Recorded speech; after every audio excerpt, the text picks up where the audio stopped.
Jake would say it, and he still to this day doesn't let me live it down. Like, it's just the harshest, but most honest, pure advice. Like with the whole Kazarni stuff, he's like, it didn't work because it wasn't you. Wrestling is life. Wrestling is life. Wrestling is life. Is wrestling. Welcome, everyone, to another episode of Wrestling is Life is Wrestling with Cody Diener. I am Cody Diener, and I am a professional wrestler. I'm a professional wrestling producer with TNA Wrestling. I'm a professional speaker traveling all across the nation, going into schools, youth events, places of business to share my story and the life principles that I've learned along the way.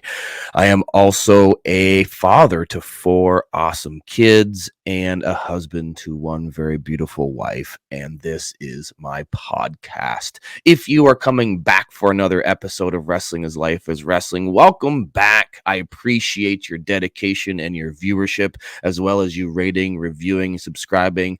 All the reviews I've read, comments I've seen on the YouTube page at Cody Diener Podcast. Thank you so much. If this is your first time, thanks for joining us, and consider taking a screenshot, sharing on my social media by tagging me at Cody Diener, and let me know what you think of this show. And if you didn't listen to last week's guest, Jimmy Jacobs, go back and give it a listen. There's part 1 and part 2 from the last 2 weeks. I've got nothing but such awesome feedback from my past guest in Jimmy Jacobs. One of the most unique conversations that I've had thus far on the show was definitely with Jimmy Jacobs. And I'd have to say the most unique guest, period, I've probably had on this show so far is this week's guest, who's going to be with me for the next 2 weeks. That's a friend of mine for over 20 years. I met Sinn 20 years ago, over 20 years ago. I've been in the ring with him numerous times. He's a fellow Canadian, and this guy, talk about unique, man. I just recently watched some video of him, literally, like I said, 2 decades ago with some of my buddies when we were looking at some old Neo wrestling footage. And Sinn was one of those brothers that had really cool wrestling gear before anybody else had cool wrestling gear. Oh my gosh, he designs it himself. Talking about designs, you've maybe heard me talk about him on this podcast. If you're a listener from the early days, I did some advertising for him for Sinn's LJNs. This guy makes original LJN figures. You can check those out on Facebook. Sinn's LJNs. That's SINNS LJNS over on Facebook. You can go check him out on his social media at Sinn Bodhi, SINNBODHI, and you will see what I'm talking about. You just take one look at this guy, and he's a unique cat. Add on to the fact that not just the way that he looks, but the way that he wrestles in the ring. We talk all about that in this conversation, as well as the fact that he lives in Las Vegas. Well, not right in Las Vegas proper, in like this rural outskirts part of Nevada on a farm where he has some pet goats and pet chickens. Just take a look at the guy, and if you're not familiar with Sinn, you're going to be getting very familiar with him over the next 2 weeks. Maybe you remember a short run that he had in WWE as Kazarni. This guy has been everywhere, done everything in the last 20 years, and his biggest claim to fame is he's my friend. That's totally a lie, but he is my friend. I love Sinn. We are going to have a great conversation over the next 2 weeks. If you want to get that conversation early and ad-free, why don't you head on over to my Patreon, patreon.com/Cody Diener. The entire conversation, no ads, no intro, no outro, just the raw footage. Both the audio and video is up right now at patreon.com/Cody Diener. Sign up for a free trial and you can listen to it all right now, as well as 2. Yes, that's not just 1, but 2 bonus stories from my buddy Sinn. He was so generous with his time. We were able to record 2 bonus stories. That's only for my patrons over at patreon.com/Cody Diener. Sign up for a free trial and check out all the awesome content over there. Whew, I'm tired, guys. I'm tired, but in a good way. I had such an awesome weekend. Friday, this past Friday, I was with Dropkick Wrestling, their debut show in Woodstock, Ontario. It was headlined by Tyler Turva and Highlander Robbie, who are both from that town, and they sold the place out. They sold it out in their debut show, sold it out before they even opened doors. Pre-solds, all sold out. Man, it was an awesome event. That's Dropkick Wrestling. Check them out on Instagram. You can see all the awesome things that they're doing as a debut company. They're going to be returning to Woodstock because the first event was so amazing.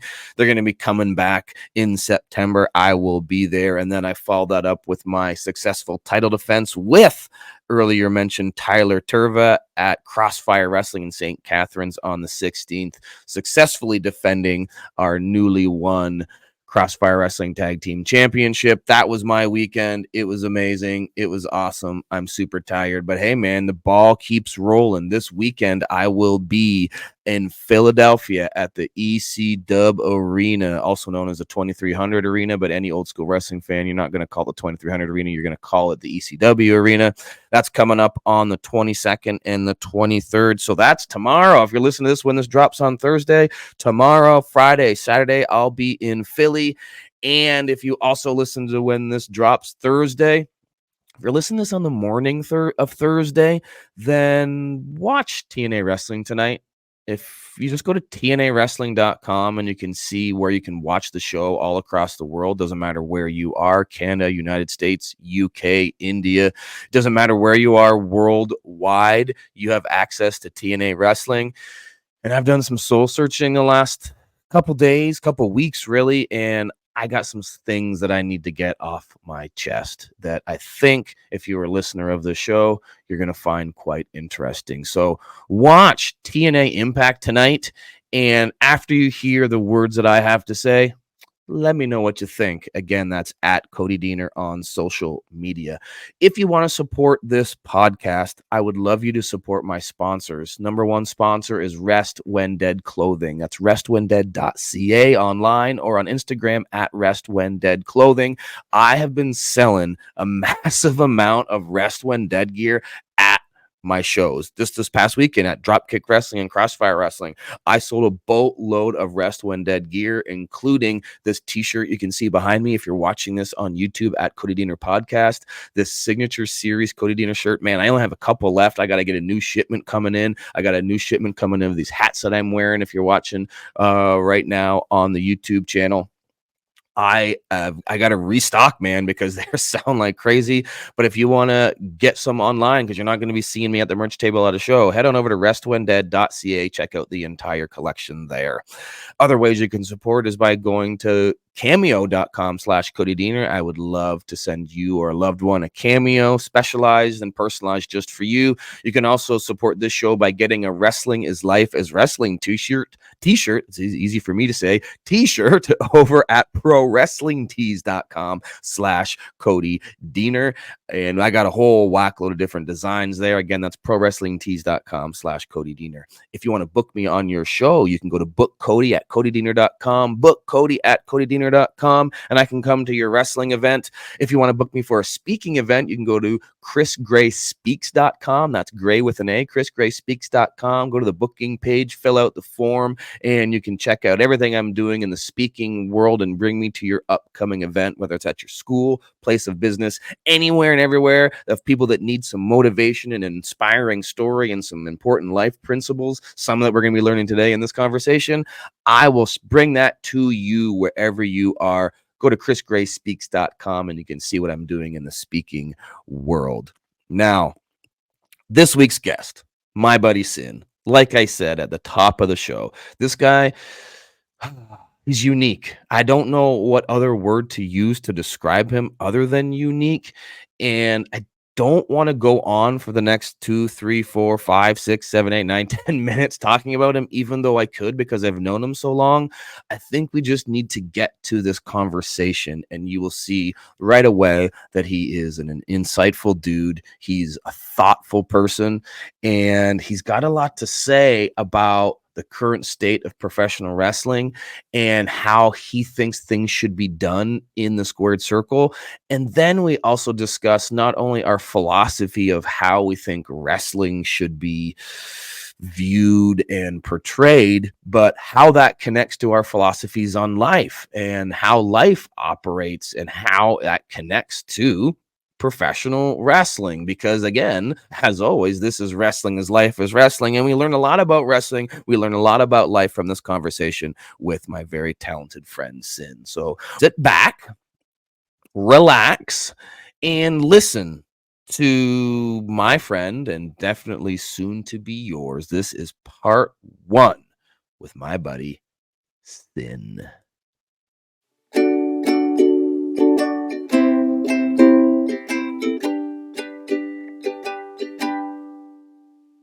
All right, brother, we're going to start, and I need to start by asking you a really hard-hitting question. How do you want me to refer to you as we talk? Can I call you Nick, or do I have to call you Sinn?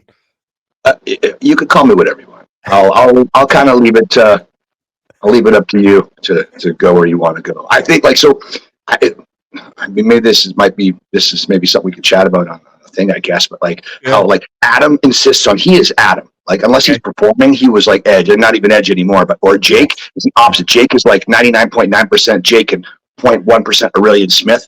I'm somewhere in the middle, so I'm kind of So you can whatever you are cozy with. Surprise me. Okay. Well, it goes. For me, I've always just referred to whoever the first time you meet somebody, right, in the business, when you meet them, kind of how they introduce themselves is kind of how you just kind of get to know them. I've always kind of just known you as Nick because that's fine. We can do that. But I mean, I don't think you've ever in our entire lives of knowing each other, which is I think almost 20 years now, or it's over 20 years now. Easily. I don't think you've ever called me Chris. No. I like you said, I just know you as Cody. Like I remember laughing with like Sheamus or with like Colt. I'm like Steve. What do you mean your name's Steve? Your name's Sheamus, you fucking asshole. I'm like, let me see your driver's license. Yeah. Well, that's what Jer, aka EY, said the first time because he always introduced himself as Jeremy, and then I remember it was like almost 5 years into us knowing each other when he learned my real name. He goes, your name's Chris? He goes, fuck that. I'm never calling you that. You're Cody. You are not Chris. I'm right there with Big Earn. I agree. Like, you're Cody. Dude. You can call me whatever you want, but I'm calling you Cody. All right, shithead. Let's get this started. It's better than Kazarni, but I'll take shithead all day over Kazarni. Oh, man. So I want to start by like kind of letting you know what I want to do with this interview. Sure. And well, I'm not even going to call it an interview. It's a conversation. We've known each other for like 2 decades. In our early careers as struggling as indie wrestlers in Ontario, through all the different ups and downs and valleys of our careers, we still talk almost daily. I said you dumb stuff on the internet all the time. All the time, which I always look forward to. And every time I get the little red gimmick on I'm like, oh, what has Nick sent me today? And it's always something good. So we've just known each other for a long time, and as I've known you and been your friend, I mean, I respect the hell out of you professionally and personally, and that's the kind of people that's the kind of people I kind of want to have on here, because this isn't a wrestling podcast where I'm going to ask you details about your Kazarni vignettes and how that came to be. Thank goodness! Right? You've talked. I've Graham did that interview so many times. Like everybody's like, "So tell me about Kazarni." I'm like, "Wow, you have no interesting, more original, reportive, roving reporting questions." I know. So I mean, it'll come up because it's something that's happened in your life. But I mean, I want to talk about it in that context because this is a podcast where, I mean, I've learned both in my life and talking to wrestlers that we all have these crazy, wild, fascinating journeys. And when you dive down deep into the journey of our mutual friends, you realize there's so many cool lessons that people can learn. Not other wrestlers per se, but yes, other wrestlers, but like anybody can learn from our crazy lives and then apply the things that we've learned in this wild business to their life in some meaningful way. So that's kind of why I started this project. I've been able to teach lessons to young people traveling around as a speaker for the last number of years. And I've started to think maybe I can do the same thing by talking to my friends and talking about their journey and their stories. So 100%. When I'm teaching like wrestling class, I kind of joke and say like, "Hey, get in shape. I'm not your personal trainer. I'm your wrestling coach." But at the same time, I'm kind of weirdly, I try to sort of, I don't try, but I think it's like you're kind of a bit of a life coach too. So try to lead by example. Just teach them to be a good person, let alone how to do a correct, safe suplex or whatever. But that's right. I mean, so that's the thing. Like, wrestling training is a perfect example. It's come up every time I've done like a seminar before a show, or I've gotten in there to roll around, with some other guys. I always end up talking like up here when I'm talking about wrestling, right? And I know you're the same way because we've had these conversations. It's like sure. when we're talking about wrestling, how to put a match together, how to have a proper story arc within an angle that we want to run, how to get people into the building. We're really actually end up talking about life. Sure. We're not just talking about wrestling. So I've known that for so long, and that's again kind of what this podcast is about. I mean, because wrestling is life, and life is wrestling. Not to sound like a jerk or anything, but I mean, like that's wrestling. Like I don't care about your high spots. I care about your story. I care about you. That's right. Yeah. So whatever high spots happen, awesome, great, but just that's gravy. That's ketchup on the burger. That's right. So we'll hit some high spots in this conversation, but really, I care about you, brother, and that's thank you. Catch you. Ditto. So I don't know if this is even true, considering we said I've known you for 20 years, and I just want to start. I don't even know if this is true. I don't believe that it is, but maybe it is.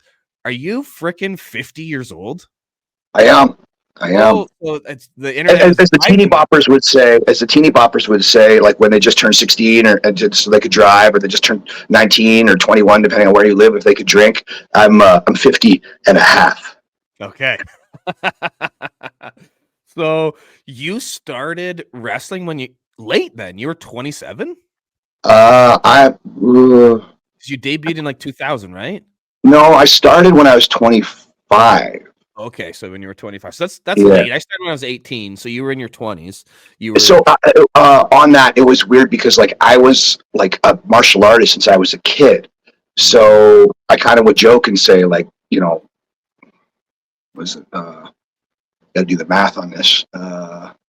42-year martial artist, 25-year pro wrestler. So I think like, wrestling is just like martial arts. You were just pulling the punches, But and then too, just being an avid wrestling fan since like I think like an edge, pardon the pun, that like guys like me and Edge and Christian would have growing up together is that we're so damn old, but in good shape. Like I'm not Rick Rude, but I mean I'm stronger than most of 25-year-olds I know. Like if I have a couple wrestling students come up here to my little funny farm and I help them like muck out some of my goat paddock or my chicken stalls and just help me doing something around the house, and then I'll trade them, like have a big ring in the back, so I'll either pay them or I'll trade them a wrestling lesson, whatever they prefer. And I'll like pull out of my truck like a 50-pound bag of feed and a 50-pound bag of feed and put one over each shoulder and walk with. They're like, how are you doing that? I'm like, how are you not doing that? Like, yeah. So I think organically seeing wrestling growing up, like we didn't watch it on YouTube 100 years later. We watched it organically unfold. Like Morgan said, the score. Again, I've joked so many times about sitting on the couch with little young Jay and Adam, Edge and Christian, watching Jake DDT Ricky Steamboat on the concrete, and those two little nerds cried, and I was like, I want to be that guy, not the guy on the concrete, So we saw this unfold, and we're old enough that we touched and wrestled a lot of these dudes, as opposed to the young guys watching. When you're studying game tape on YouTube or Peacock or Network or whatever, your eyes see and perceive, your ears hear and perceive. You can't touch it. That missing food group. And I think you're in that weird unicorn age as well. Just little bit younger of that. But like, I've been in there with the Road Warriors and the Steiners and the Midnights and the Rock and Rolls and Lawler and Bundy and Jake. And so I know what that feels like, as opposed to just seeing it going, oh, I think this is what it feels like. So if you're wrestling me, I'm very patient. So if you have to hit me to figure out your craft, do what you got to do. But I'm going to take really good care of you. But I'm like, I always kind of tell by osmosis, feel me, match me, like do what I'm doing. And it's much nicer I think that you could survive to 50 when you know what you're fucking doing. Yeah. So is that something from the very beginning when you started to train this, you got to feel me, that's also a very like martial arts kind of mentality, right? Like it's because it's a discipline where you got to It's feel half you got to martial feel arts. the moment to react to things accordingly, right? And Oh, be good at 100%. it. Yeah. Yeah. It's half Bruce Lee, half Jake the Snake. Like Jake being my mentor, Yeah. riding with him, listening to him explaining stuff. And then other coaches along the way, wonderful, amazing coaches. Like my pedigree of coaches is like Dr. Tom, Rip Rogers, Al Snow, Dusty Rhodes, Ricky Steamboat, Wow. Hoot Gibson, and then of course Jake kind of overseeing the whole thing. And of course, not too damn shabby having Ron Hutchinson as your basics trainer.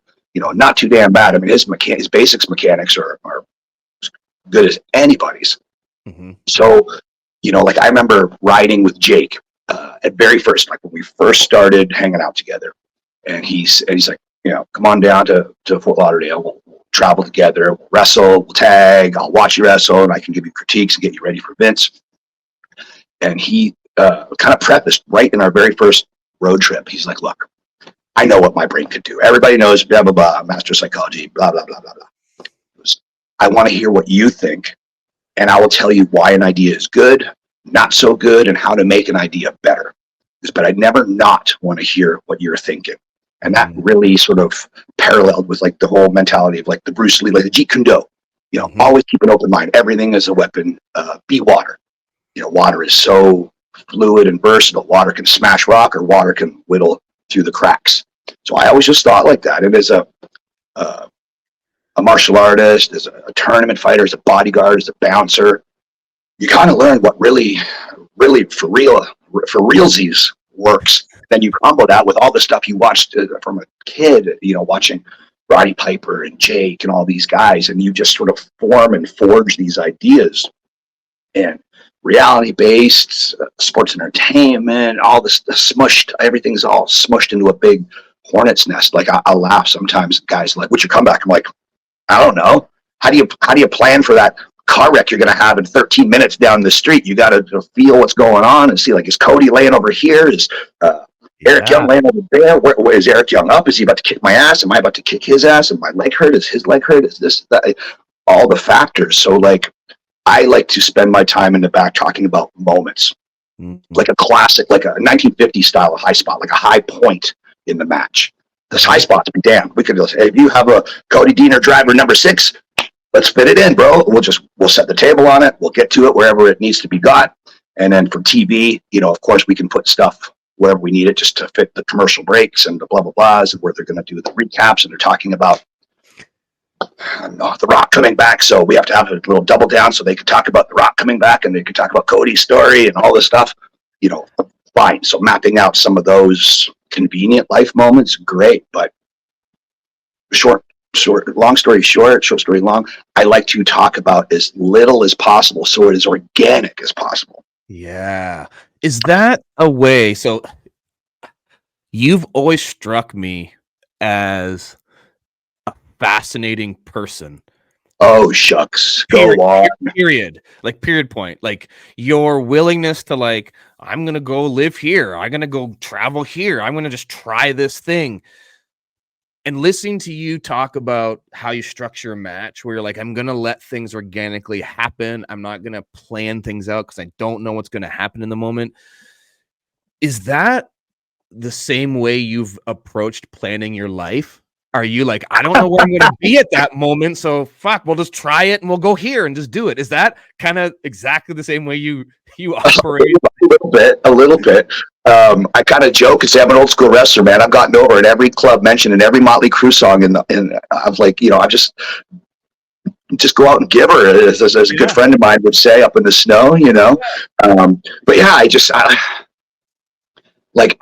I want to enjoy. It took me so long to figure out enjoying things. So I could be a broody, grumpy, old school wrestler, which I'm not. I'm half old school, half new school. Again, I'm Jeet Kune Do. I'm water. But I could, woulda, shoulda, coulda. I'm a big boy. I'll make my bed and sleep in it, good, bad, or indifferent. But I think too, like this mentality. I think, and I don't want to sound like a heel, but if I do, I'm comfortable with that too. But I think a lot of guys don't want to do the style I do because they're scared of it. Where when I came up, that's what you did, You're going to get in there with a Road Dogg. You're going to get in there with a Dustin Rhodes. You're going to get in there with, again, Lawler. You're going to map out a bunch of shit with Lawler? No. You know, but it's going to be awesome. Yeah. Getting Ricky Morton, are you going to map out a bunch of shit? No. Is it going to be awesome? Yeah. So try explaining that to a lot of the younger guys that don't want to hear it. It's very difficult. And like as Jake would say, a lot of time, like a lot of my pitfalls in my career, and this is where I'm going to sound heelish, is like I'd get upset going, why isn't this working, or why isn't this company doing something that I should be, whatever. And he would always just say, a lot of times they're afraid of you because if you're smarter than they are, they don't want to use you because then their ego is going to show like, well, why isn't this guy doing this stuff, or why isn't this, and I don't want to sound like a dickhead, but sure, I'm cozy with that. I think you caught me for this interview at a good time to sort of be a heel, because like going into 25 years of wrestling, I was talking to a couple of my confidant friends, like 25 years, I think is kind of legally like a life sentence. And when I've just done a life sentence stretch and I kind of sometimes feel invisible, and I am always, I don't have a jealous bone in my body. I'm so happy to see some young wrestler that I don't know or some wrestler that I do know get a new spot, get a new job, be a coach, be a wrestler. I can promise you on my child's life, I am organically happy for them. I'm not upset with them at all. But then I just kind of think sometimes, like, what about me? Like if I do such a good job coaching and I've coached world champions, or I've wrestled or helped break in guys or teach guys stuff in the ring, but I'm not a full-time coach, or I'm not a full-time wrestler at certain places, and it gets me hot, and I'm kind of thinking like I'm happy for all of them, and then just like, what about little old me? What about me? And sometimes my wife is really great at kind of putting me in check when I kind of get into that grumpy diva mode. She goes, do you answer to anybody? I go, no. She goes, do you do what you want? You pick your own schedule. You wrestle where you want. You make your toys. You do your seminars. You wrestle. You have fun. I go, yeah. She goes, and doing that, you feed your family. You put a roof over their head. I go, yeah. She goes, good. Shut the fuck up. It's a win. Take it as a win. She's so right. Dude. And so I have to sometimes, like, it took me so long in life to enjoy. Dude, again, like, I'm not even joking about that whole Motley Crue thing. Like, I've literally even worked for Motley Crue. I even dated a Motley Crue dancer. Not one of the Motley Crue guys. They're not my style. Yeah. Nothing wrong with that. But that's not. I really don't want to get down with Tommy Lee. But you know what I'm saying. But I lived, and sometimes I didn't even enjoy it because I was thinking, what next, or what about going back to WWE, or what about this, or what about that, and I would just think like, why am I good enough where I could just get into the ring, zero spots, zero anything, zero finish, and just get down, and for a good chunk of time, and I'll blow up these young dudes. Like I remember, I'll give you a great example. Like so, Lexus King, Pillman Jr. Yep. I wrestled him a few times down south, and when I met him, I said, "Kid, let me just do you a favor. Let me take you for a spin on the fly." And he was really cool. Like I think a lot of guys didn't like him because they thought he was a dick. He's not. He's just an alpha. He's just a stallion, and all that rubs weaker minds the wrong way. And I think I was always nice. I was never so alpha in my approach. I was a docile alpha. Like don't mistake kindness for weakness. But so I said, let me take you for a spin off the fly. And he kind of smiled. And he goes, okay. He goes, I'm really scared to do it. I've never done it. And he told me something that I'll never forget. He says, but it's something I think my father would want me to do.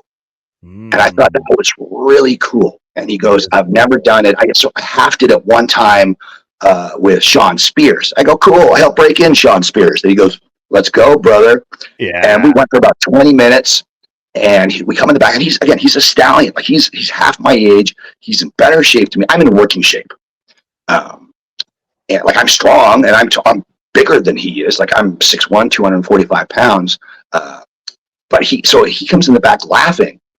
And I'm like, kid, you like it? You all right? Everything okay? And he goes, yeah. He goes, that was so fucking fun. He goes, you had me blown up before we ever even got to the heat. He goes, how did you do that? He's like, I felt like I was in a real fight that didn't hurt. Like he felt like I was in a Nerf fight. That was his words. And I just laughed. I go, that's called working. And he's like, I can't wait to do that with somebody else again. And we did it a couple times. It's fun. And people were like, holy shit, you guys beat the shit out of each other. Like, I just got back from Quebec and I wrestled this guy who was wrestling for, I guess, quite a while, but he's more of a local guy. Mm-hmm. I said, mon frère, s'il vous plaît, let's just go play. Tell me, like, I'll put you over. You're staying. I'm going. I'm slick enough in my storytelling that I can do the job, no problem. You do the favor, no problem, and still walk away looking like a psychopath. So if you want to bring me back, I'm useful. I'm not wasted, and that way it's like double win. Like getting over and going over, two very different things. Like I laugh when I hear guys go, "Why am I not going over?" Get over, motherfucker. Yeah. You know, like, don't worry about where the line is, where the pencil is. You know, look at yourself. Look inward. Like if critique is hitting you and you don't like it, don't look at the person's mouth that's spitting the critique. Look at the fucking mirror. That's right. You know, like I tell guys all the time, I don't need you to look like Arnold. I don't need you to be as strong as Mark Henry, but I need you to be strong enough to pick up and put down your dance partner safely at a pace for 20 minutes. Yes. And again, to other coaches and other wrestlers, I loved, like, I had MVP come and do a seminar at my school right before the pandemic. And he said something really funny. He said it meaner than I would say it, which I liked. And I've kind of gone pragmatically meaner or just more poignant in my older age. But he said to all the guys and girls in the seminar, he said, if you can't give me 20 of your best minutes, fuck off.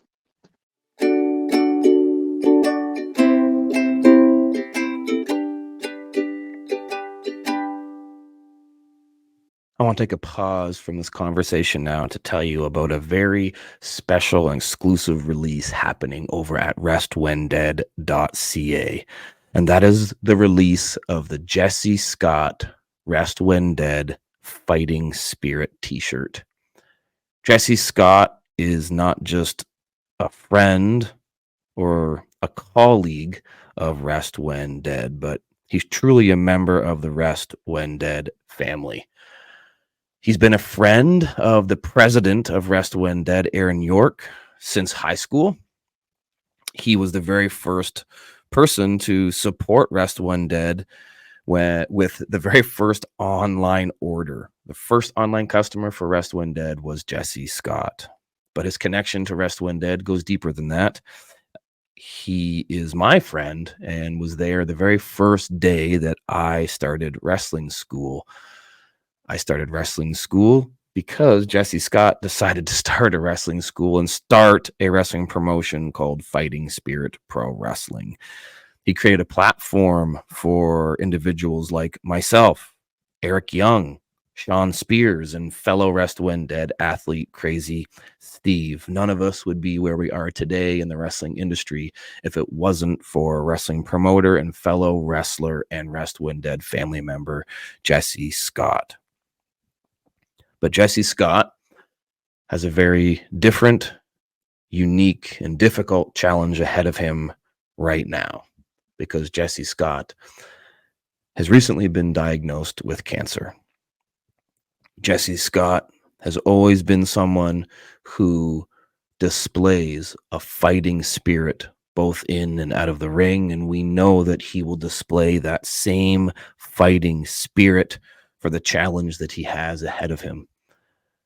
And he's going to need to show that fighting spirit because he is surrounded by a beautiful family.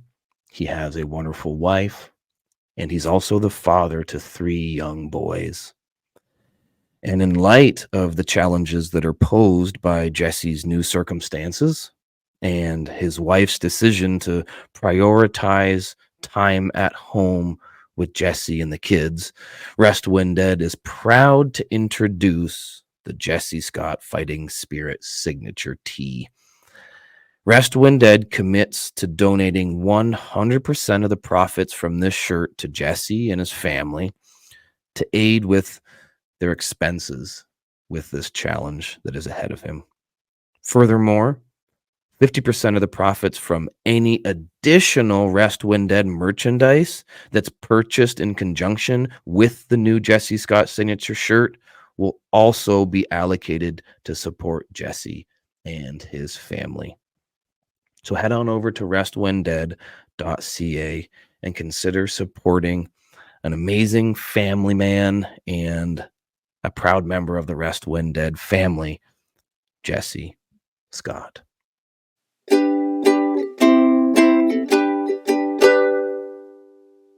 And I was just like, yeah, what he said, you Yeah. know. But I would dig into each other, and we'd go for a pretty good chunk. We wouldn't go 20 minutes just because, on a SmackDown, Sure.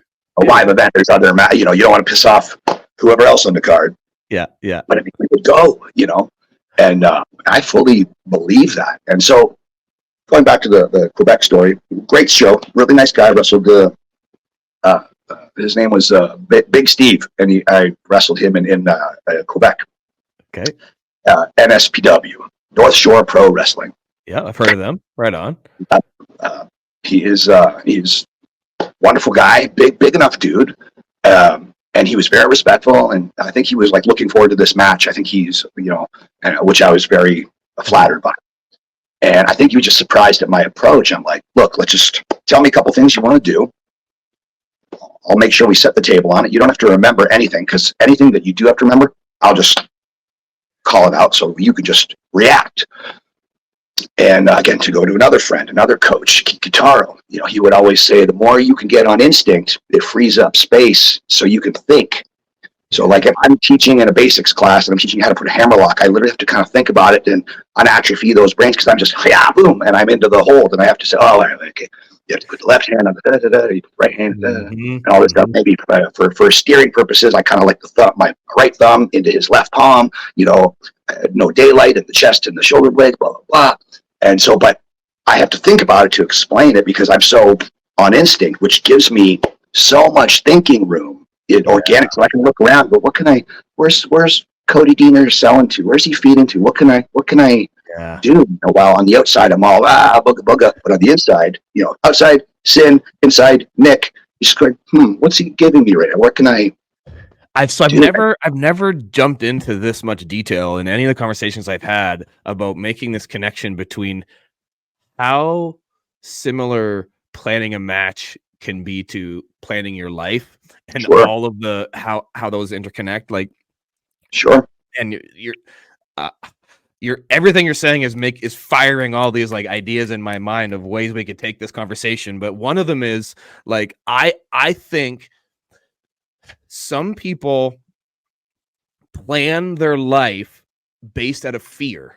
Right? No, they're like, I don't know that word. I don't know what that word means. I've never heard that word in my life. Right? Yeah. So it's like they plan it because, okay, they need to be secure. So I need to make sure that I have these things set in place. And all their decision making, or not all of them, but a lot of them are based on fear. So then they're only going to get a certain amount of output by making decisions based on fear. Where you're saying these young guys are like, I don't want to just call it on the fly. And that, without realizing it, they're coming from a position of fear, because then they're like, wait, I can't control that. And I don't know what's going to happen. So no. I know I do a comeback this way, and I've done this move this way. And I got to tell the guy, okay, make sure you stand here when I do this move. And then after I hit you, I'll strike you. And then you got to move your body this way. And I'm like, oh my God, no, I shut that shit down. And it's a life lesson in the sense that, hey man, life doesn't work that way.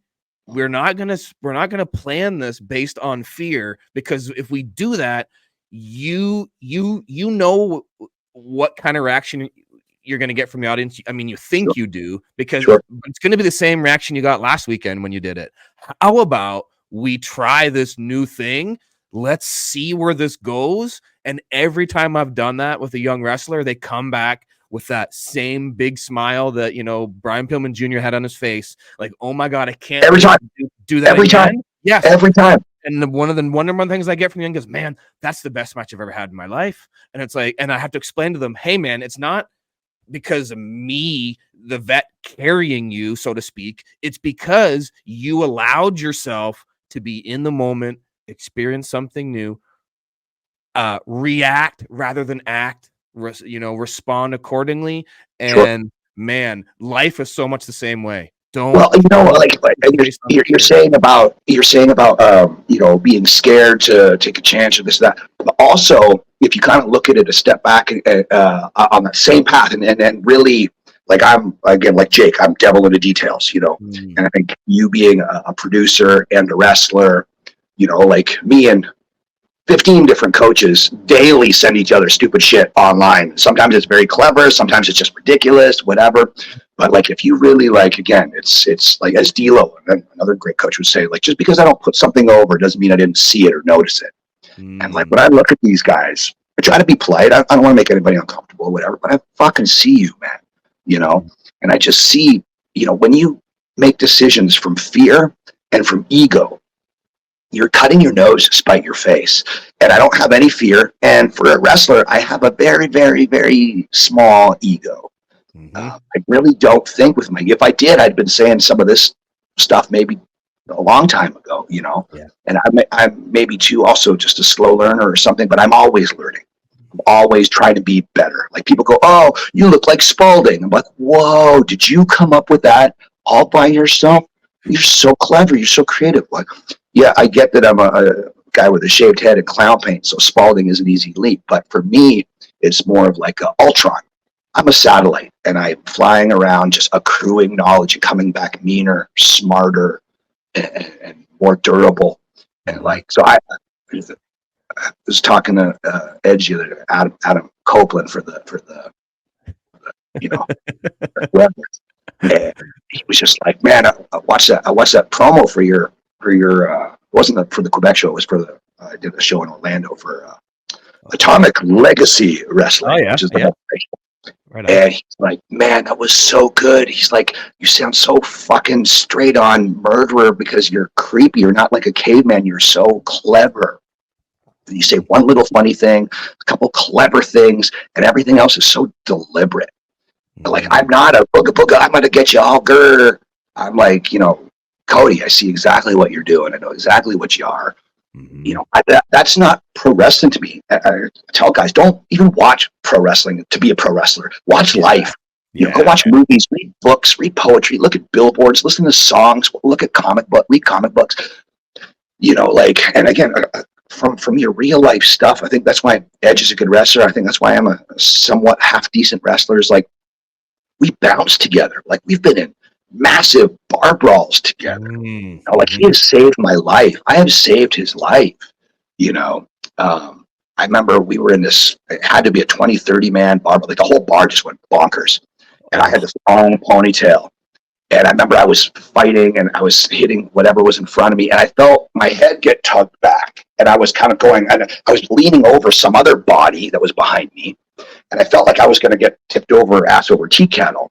And all I see is coming up right in front of me, I see, "Who's got Nick?" And I just see this fist fly past my face. Like, Adam's fist went like this. And all of a sudden my ponytail was jerked free. I'm like, "Thanks, bros, no problem." And we kept on, you know. So, and we've seen what one of these can really do in real life. So when you throw these bent-wristed indie punches, when you go up 1, 2, 3, 4, shoot reverse, "I'll forgive you for all these punches, just give me a fancy arm drag, bro." Like, no. You know, again, to some like Twitter weakling, that might fly. But to any red-blooded dude, like, they're like, "That's horseshit." Yes. You know, and I'm not placating the you know, the online wokety Twitter nerds. I'm placating human, like humanity. You know, I think there's something to that where not only would you have learned physicality from bouncing, right? But the other cool thing that I'm assuming and that you would have learned there is human psychology on how to get out of a fight, right? Yes. And how to avoid that physicality, where sometimes you can't, so then you learn the physicality, but then you've also got to learn, like, how does a human brain work? How can I get this guy to turn into a baby face and stop being a heel? Like, you learn psychology. I will tell you, I have never, even in my youngest, most ornery years, I've never got to a gig at a nightclub or a bar bouncing or being a bodyguard, never set out to, "I am going to get into a fight tonight." Always the saying was, "Let's earn our money by not doing anything. Let's have a safe night for the crew and for the patrons." Psychology says, if I'm at the front door and you come walking in and you're just itching for some trouble, if I'm like, "Hey man, how are you? You have a great night tonight and enjoy yourself." If I'm friendly to you early, even for the biggest of dickheads, it is very hard to be mean to that person that was nice to you later on. So you come in and I say that to you, and then later on I come up and I'm like, Cody, you had a little bit too much. Do you mind just chilling out? Please don't make me come back. I want you to enjoy yourself. Okay, just settle your tea kettle, bro. You know, usually the guy would go, okay.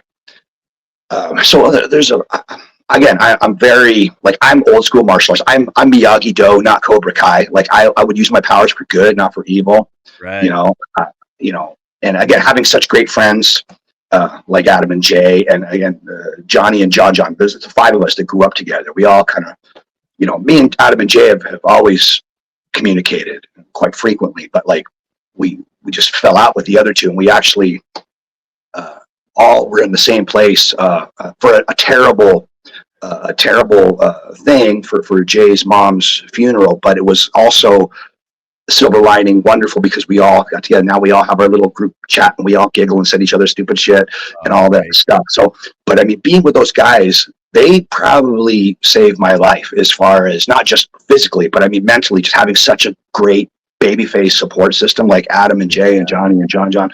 They were all so nice. They are so nice. Like Adam, possibly the greatest. Like I would vote for that guy if he was going to be president or prime minister or emperor or whatever the fuck. I'll vote Adam all day long. Red or blue, whatever the fuck he is. Yeah, I'll take I've talked about that a lot on the show with various guests, like the importance of kind of finding your people and building a support system. It's one of the reasons why you can have such longevity. I mean, you've been at this, like you said, 25 years. I think one of the reasons why you've been able to have that longevity is because of the positive attitude that you've talked about, and like trying to look at the positive rather than the negative in it. So then you don't get bitter, but you've got to add on to that. Like you have this amazing support system that helps you survive in this wacky world of wrestling. When I looked at my groomsmen in my wedding, and I realized like, and there was a couple guys that one guy was sick and couldn't be there. And one guy was actually already booked and he's like, I'll get out with booking. I'm like, no, you won't. Go pay, like feed your family. And there are even a couple more that I could have just should have picked. I'm like, holy crap, I am a lucky human where I've got like 10 people in my groomsmen. And it just makes me think like, I'll cosmically say blessed, because again, whether it's science, Jesus, the Quran, Buddha, I don't know. I'm smart enough to know I don't know much, but whatever is making all this going on, it has given me wonderful people, and I think like we can have lots of people that we like, lots of people that we love. But how many do you trust? Like I was at Gangrel's wedding and he grabs me and he hugs me and he would either call me Sinner or Nikki. Like, Nikki, listen to me. And he looks around, he's like, I love everybody here. He goes, but you're on half of the handful that I trust. And that's how it is. Like, I mean, can you imagine how many people do you know that you could give $500 to? Say, hey, could you just hold this for me? I'll come back in a month and grab it. Right. How many people that would you come back in a month and there's like it's like the Dumb and Dumber where they got a briefcase full of IOUs, and let alone when businesses are dealing with millions or billions or whatever, just $500. Like, how many people do you know you could trust with $500? And I'm looking at everybody on that lineup of that rogues gallery of groomsmen. I'm like, I could give all these guys $20,000 and they would hold it tight for me. Wow, that is awesome. Yeah, that's so lucky. How long was it between when Adam and Jay broke in to when you broke in? Was their journey kind of what inspired you to kind of get your ass in gear and start, or how did that go? Yes. Long story short, yes. Yeah. Short story long. So Adam, infamously won that essay contest and went to train with Hutchinson. But Adam, he had like this growth spurt. Like we were all these little runts in high school, and all of a sudden, I don't know, he was eating his Wheaties or what he was doing. All of a sudden, he's 6 foot. All of a sudden, he's 6'5", like just overnight. Like he just grew like a weed. Like he poured like, I don't know, peanut butter in his head, or I don't know what he did, or something. 6'5", boom. And we had only ever really known like Saturday morning WWF, and we kind of all had that mindset of you've got to be 7 feet tall just to be a referee in that company. Like they're just superheroes and supervillains. So as much as Jay and I loved it, we're like, well, we're just these little, dudes. And then after high school, so Adam is training and everything. He's already training like late end of high school, I think. And then Jay and I decided to like, hey, if we can get into college, fine. If we can't, we'll go to the wrestling school. And I got in and Jay didn't. So Jay went with Adam and he trained a couple years earlier. And I went to college and I fucking hated it. I hated it. And then I went to the same school. I went to Hutchinson School where they went. Okay. But it was Jay, really, to be honest, because Jay is about maybe half an inch taller than me, but I'm bigger than him.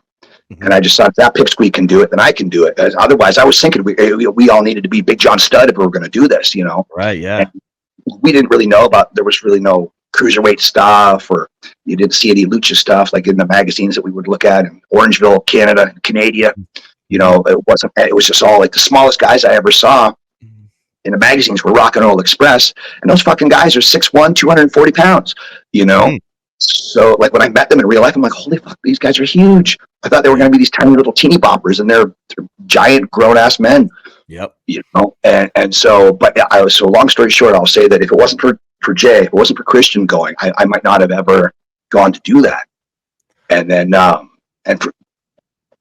sometimes I would train a lot, sometimes I train a little bit, but it was always like martial arts. Like that was the family business. Okay. And so again, that's why I was, that discipline was kind of taught to me, like use your powers for good. Don't be a bully, all that kind of stuff. Like use that to diffuse stuff. So again, like in the bars or as a bodyguard, I would always diffuse. And if I had to stretch somebody or knock out somebody, that was the last resort. Yeah. And even in karate tournaments, like if I knocked out a dude, oh man, everybody's like, my dad's like, yeah, look at my kid. On the inside, I'd be like, yeah. On the inside, I'd feel fucking awful. Like I never enjoyed it at all. Yeah. And so I just, when I got fed up with college, I cashed in my black belt for some spandex and never looked back, So on that note of kind of like, rather than being the guy, cheering on someone's, knockout, you're kind of more from the sidelines cheering someone's successes, being proud of their accomplishments and things like that. You saw your friends, Adam and Jay, go to the promised land, get their contract, and you continued to work the indie scene. Was there one lesson or maybe a few lessons that as you struggled on the indies, like that really kind of shaped you as a man, as a human? Was there something about the indies early on that has really stuck with you? I didn't. I learned it super late. Oh, okay. And again, it's don't try to play a wrestler. Don't be wrestler. Be you. Whatever that's going to be you. And Jake would say it. He still to this day doesn't let me live it down. Like it's just the harshest, but most honest, pure advice.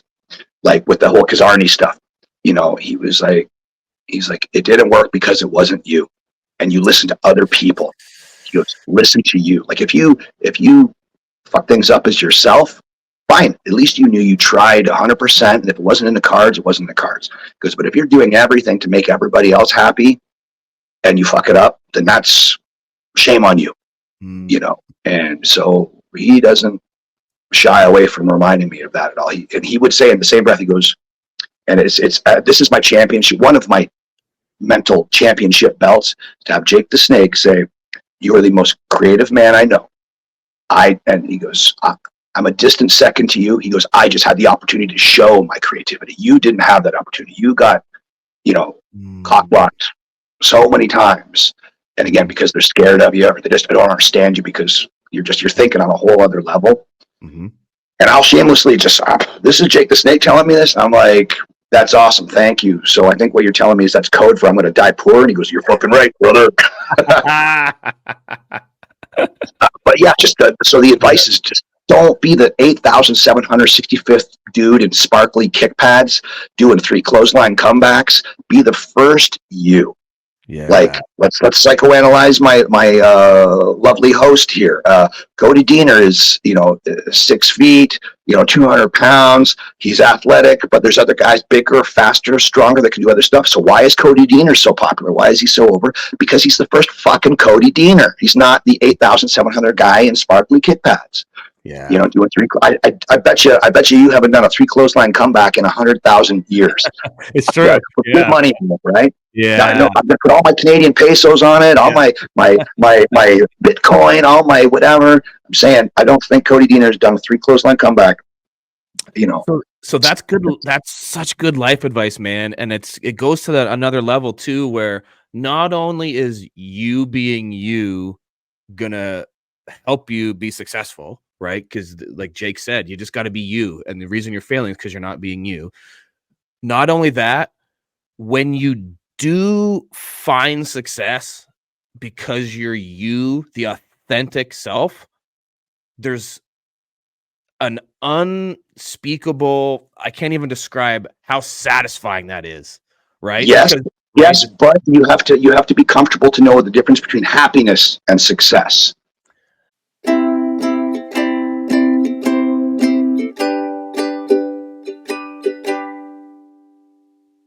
that's going to do it for another episode of Wrestling is Life is Wrestling with Cody Diener and with my friend Sinn. Part 1 is done. If you want part 2, you can come back next week. You can wait till Thursday to get the end of that cliffhanger of where we left off, or you can go right now to patreon.com/Cody Diener and get the rest of the conversation early and ad-free right now by signing up for a free trial, as well as 2 wicked awesome bonus stories from my buddy Sinn, only available to my patrons over at patreon.com/Cody Diener. Sign up for a free trial, get access to both of those things right now, both the rest of the conversation as well as the bonus stories. Thank you, Sinn, for being open, honest, insightful, unique, all the things that I knew you would be for part 1 of this conversation. I can't wait to have you back for next week.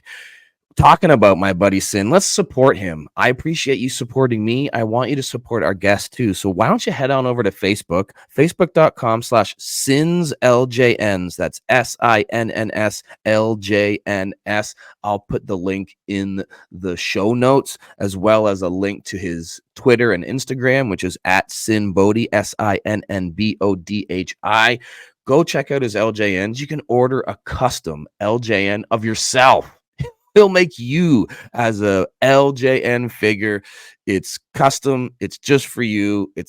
Think of that as a gift you could get somebody. Think of that, getting a gift for your mom, your dad, maybe that uncle that you always watched wrestling with since you were a kid. Can you imagine giving your uncle an LJN figure of himself and how special that would be? Or better yet, of you and your uncle. You guys grew up watching wrestling together and now you got a tag team LJN set. Dude, I can think of no better gift idea. Head on over to Sinn's LJNs right now and see what he can do for you. If you want to see me in action, let me tell you some of the places I'm going to be upcoming here soon. I'm going to be, like I said at the top of the show, at the EC Dub Arena. That's the 2300 Arena for TNA Wrestling television tapings on the 22nd and the 23rd. That's this Friday and Saturday. Head on over to TNAWrestling.com and you can find out how you can get your tickets. On the 28th, I will be in Monroe, Michigan for IWR. That's Insane Wrestling Revolution. I'm excited to be back there. IWR shows are always so crazy. Speaking of ECW, they're like a throwback to the early ECW days. Go check out IWR online and you can see all the crazy stuff that they're doing. I'm going to be there on the 28th. And then I'm going to be returning to Top Tier Wrestling in Hamilton, Ontario on March 30th. Can't wait to head back to Top Tier and see what I'm going to be doing there. You can check me out there. Come to my merch table, buy some Rest When Dead gear. Hopefully I'll be restocked by then and I can get you your own Cody Diener Signature Series t-shirt. On April 13th, I will be going back to my home promotion, the place where I started it all in my career with Neo Wrestling in Niagara Falls, Ontario, Canada. April 13th, that's Neo Wrestling. Go to Go Neo Pro on Instagram and social media and check out how you can get tickets for the Neo Spirit show on April 13th. Then the speaking begins, guys. I'll be traveling all across the country. I'll be going into Saskatchewan. I'll be heading out to New Brunswick soon. Hopefully I'll be out in Alberta as well, coast to coast, all over Canada, as well as the United States. I'll be speaking, going into schools. If that is something that you would like, you can't go and see me like at a wrestling show because I'm going into like private functions, at schools and such. But if you'd be interested in seeing me speak and you want to bring me to your school, maybe you're a teacher or you're an administrator or a teacher that, hey, I listened to this podcast and I think this guy might be an interesting guest for your school to do an assembly presentation for your kids or for your youth at a high school. Well, guess what? That's what I do. During the week, I do that. On the weekends, I'm a professional wrestler. So why don't you hit me up at chrisgrayspeaks@gmail.com. That's Gray with an A, chrisgrayspeaks@gmail.com, or go to chrisgrayspeaks.com. Look at the bookings page, fill in the form. Any questions you might have about me and my speaking career, I'll answer them for you. A lot of those questions get answered by just going to the website, chrisgrayspeaks.com. You can see all the things I'm doing in the speaking world, as well as follow me on my social media. I haven't been hyping that a lot. You can follow my speaking career at Chris Gray Speaks. CHRISGRAY Speaks on Instagram, Twitter, and Facebook. And you can see, what I'm doing in my journey. There's pictures there of me up on stage talking to hundreds of youth, things that I've learned in my journey, not just in the speaking world, not just in the wrestling world, but what I've learned in my life, things that I've shared with you here on this show, I share with kids all across the nation. And I'm going to be coming back next week to share more with you, because that's really what this show is all about. It's not just a wrestling podcast. It's a life podcast where I talk about life with some of my friends or colleagues that I've met in this wild journey I've had, not just in my journey of wrestling, but in life, because wrestling is life, is wrestling. And that's what we learn each and every week. So again, thank you for joining us this week. Come back next week for part 2 with my buddy Sinn, where yet again, we will learn the same thing we always learn, and that is that wrestling is life, is wrestling. We'll see you next week, guys. Wrestling is life. Wrestling is life. Wrestling is life, is wrestling.